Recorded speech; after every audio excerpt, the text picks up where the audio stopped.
education is very, very largely a matter of remembering things for examination, and that's the focus. And where, in fact, education should be, and it certainly is for us, and Mr. Hubbard's methodology enables us to be able to concentrate on education for use, for application in life. Here at the Ability School, we have an individualized program where students can learn at their own pace. One of the things that always drove me crazy about the public schools was there wasn't a concern about whether the child actually mastered the material. It was more of a concern about whether the teacher got through the material they wanted to teach. At other schools, all the class works together, but in Ability School, you get to be independent and work on your own and go at your own speed.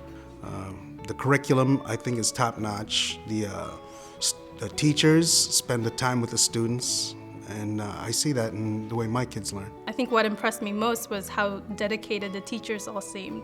And when I first came to tour the school, it was after school in the summer, but the teachers were all inside and they were working and helping each other for the next year. I first came to the school and I met with Joni, and she kind of lightly introduced me to the study tech and how the students are actually taught how to study rather than just presented with information and expected to know how to go about learning that information. Just by hearing about the 3 barriers to study, how simple it was, that why hadn't schools been talking about this the whole time, because it just seemed like 3 simple things that we can learn about and use to help kids learn better. She catches every single yawn and misunderstood we make. So if we yawn, she tells us to look for misunderstoods. And most schools don't do that. When I don't understand a word, I look in the dictionary or tell a teacher. Whenever I'm studying, if I come across something where I seem to have trouble with the study technology, I have been able to figure out what was making me have this trouble. And this approach enables kids to learn how to learn in a way that maintains the interest level, because the kids are interested. They're interested in anything. They're interested in everything. And the only reason that that gets blocked is by some confusion that never gets addressed. But this is a tool that eliminates that problem. Now we have students who just want to keep learning, and they're thirsty, and they know that they can do whatever it is that they want to do because they have these tools to help them. My favorite subjects are reading, science, and art. Math is something I seem to be very good at, and I just understand the subject very well. Reading's my favorite subject because you can learn stuff in the books, and that's why I like reading. I like math facts because I always get something right every day, and I finish the drill, and she always signs it off, and the more I keep on doing that, the more I'll get ahead to finish a grade or a form.